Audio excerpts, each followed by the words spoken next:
Yes, pivoting to groups because you notice something interesting about a lot of WWE groups currently. Yeah, none of them get along. Almost every single faction that is in WWE, and we probably have more factions in Mhm. WWE now than maybe ever. Maybe since back when we had Los Boricuas Oh yes, and the DOA and my mind went right to Los Boricuas too. That's strange. there's something about like the abundance of factions Yeah, that yeah, I've formed a neural connection in my head that goes right to Los Boricuas. yes. But yeah, there are more factions in WWE now, since back in the Los Boricuas Well, days. let's think about this. Okay, Yeah. those were the days, the halcyon days Mm-hmm. of a two-man DX as well. Yeah. So one Triple H, Hunter Hearst Helmsley, was around at that time, Right. and now he's running things at this time. Yeah. So it makes sense he would be a big-time faction guy. Oh, Triple H is definitely a faction guy, way more than Vince. The second he got the reins last summer, when Vince retired, Mm-hmm. if that's what we're going with. God, it seems Uh, like a lifetime ago. I know. It was like several seasons of Succession ago. Yeah, yeah. Um, yeah, so like as soon as he came in, like all of a sudden the OC got back together, and like Damage Control became a Mm-hmm. thing, and then Vince comes back, and Damage Control is about to break up, and then Triple Mm-hmm. H comes in, and they're back together now, but they're having some inner turmoil, much like every single other faction.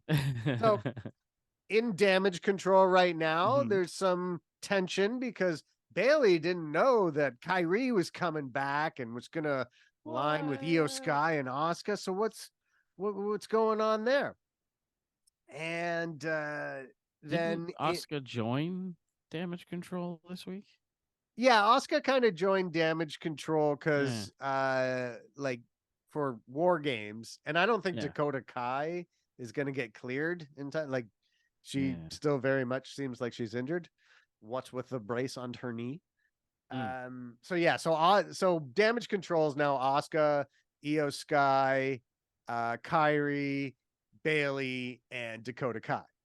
Mm-hmm. But there's inner turmoil there as Bailey, and at first it seemed like Bailey was kind of jealous of Io Sky's title reign. So there's some stuff going on there. And Do then you oh yeah, sorry. do you think maybe subconsciously Uh-huh. Triple H is trying to protect the idea of DX as like the everybody was best bros group by I'm creating gonna all these make other everybody hate groups? each other so it looks like we loved each other so much. Exactly. Like we were so good. We were the only ones that got along the whole time. uh, maybe I don't know. I mean, generally speaking, most factions in wrestling break up at some Mm. point, but I find the timing pretty convenient for all these inner turmoil angles going on within factions. And then I thought the angle on SmackDown this week with Santos Escobar turning on Rey Mysterio, I thought it was cool. It seemed rushed, and I guess it was rushed because Mysterio really needed Mm-hmm. surgery on his knee, so they had to do it quick. But so now you've got an LWO divided, basically. Mm. So that's like LWO white, green, and red, and LWO red, white, and Puerto green. Rican flag. I, I don't know.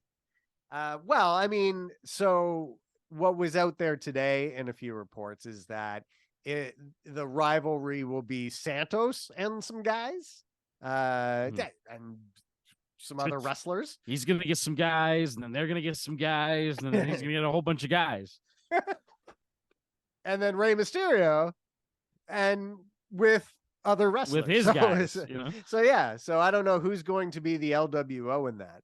But I love Mhm. so much that the LWO is a thing in 2023. Not only a thing, but like major storylines. Because there was A never thriving. Yeah, Yeah. like it was only ever around for like a few months in WCW, and it wasn't like a major angle. It was like what's going on in the cruiserweight division Yeah. because I think they could just It do it was whatever they want. literally them being like, we have nothing for these guys, just do the NWO thing. That seems to work out here. Yeah, yeah. Basically it. But now it's like this major thing with uh world famous recording artist Bad Mhm. Bunny is a member. He's You know, involved. like, He I is just their like Dennis Rodman.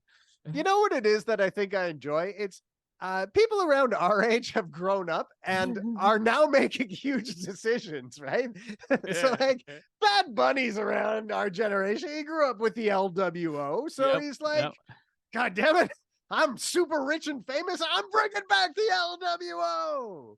So, This is people who had our upbringing are now bringing back mhm. things we liked as children. It's all over Netflix. He's, So, Master P walked so that he could run. hooty hoo, the no limit Hooty soldiers. hoo. All right. So, and then also like Judgment Day, Mhm. there's like an inner turmoil thing going on Raw. Mhm. Damian Priest referred to himself as the leader of Judgment Day, and everyone was like, "Did Ooh. I miss a meeting?" No, you didn't. Because they're a sassy group, right? They truly Uh, are. so there's some inner turmoil there. And I wonder if this is just WWE seeing a pattern. They had all this success with the Bloodline and Sammy and Jay Mhm. Uso and who's going to turn on who. And then a Mhm. lot of that, like the Judgment Day got pretty popular at a time where like Finn Balor and Damian Priest, they were kind of teasing that they were going to break Mhm. up a little bit there too. So I'm wondering if WWE is just like, all right, the money is in people who are friends, but then maybe don't want to be friends anymore. And then maybe they'll fight, but then maybe the other friends will team together still against the other guy and his new friends. Like, I think they're screw titles. What's that you say? People enjoy being put into small but rigid camps? All right, then. Wrestling's gone back to what made it successful in the late 90s. Groups of people coming together and wearing the same t-shirt. That's that's the essence of wrestling. People aligned and united through t-shirts. True. Even when they were doing the brand supremacy crap, that's how you knew. You knew because of the t-shirts. And I really wanted to know where they got those t-shirts too, because they were the like weakest t-shirts I've ever seen. Like they were just making them in the back with an iron on or something. Because yikes. That is a perfect example of like for years the Survivor Series theme was it's Raw versus SmackDown, and then the Raw roster would uh, inexplicably put all their differences behind them and say, "Oh, we're united as the Raw brand against the SmackDown We're really brand." brand loyal. Yeah, like why would they be brand loyal? But it fit what Vince McMahon knew to be a successful model in wrestling. People all wearing one t-shirt against people wearing a different t-shirt. So, and it always drove me nuts that the people who normally would wrestle like shirtless or just in trunks or whatever would keep the shirts on during the match so that no one could forget which team they were on. Look, more than winning the match, they are selling that t-shirt.